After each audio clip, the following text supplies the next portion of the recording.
మా కౌన్సిలర్ ఆడబిడ్డలను మా తమ్ములను కూడా నేను కోరుతా ఉన్నా, దయచేసి 27 తారీఖు నుంచి మీరు మేము మాజీలు అయిపోయినాం మాకేం సంబంధం అన్నట్టు ఉండకుండా మీరే కొత్తోళ్ళు మళ్ళా వచ్చేదాకా, కొత్తోళ్ళు అంటే ఎవరు కాదు మళ్ళీ మీరే అవుతారు, కానీ కొత్తోళ్ళు మళ్ళా ఎలక్షన్లు అయ్యి మళ్ళీ ఎక్కేదాకా మీరే కౌన్సిలర్లు అనుకొని పని చేయండి, మీరే ప్రజల్లో ఉండండి.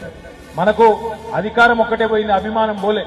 ఇవాళ నేను సిరిసిల్లలో తిరుగుతుంటే నాకే అనిపించింది, ఇవాళ ఒక 4-5 వార్డులు తిరిగినా నాకే అనిపించింది మనం అధికారంలో ఉన్నామా కాంగ్రెస్ వాడు అధికారంలో ఉన్నాడా నాకే అర్థమవుతలేదు. ఎందుకంటే ఎక్కడ పోయినా సరే పోలీసులు రాకపోవచ్చు, అధికారులు నకరాలు చేయొచ్చు, కానీ ఎక్కడ పోయినా ప్రజల్లో మాత్రం అభిమానం మాత్రం కేసీఆర్ గారంటే చెక్కు చెదరలేదు. పోయింది అధికారం మాత్రమే, అభిమానం కాదు. పోయింది అధికారం మాత్రమే, పోరాట పటిమ కాదు. మనకు కూడా మంచి జరుగుతున్నది, ఇవాళ ప్రజలకు కూడా మంచి జరుగుతున్నది.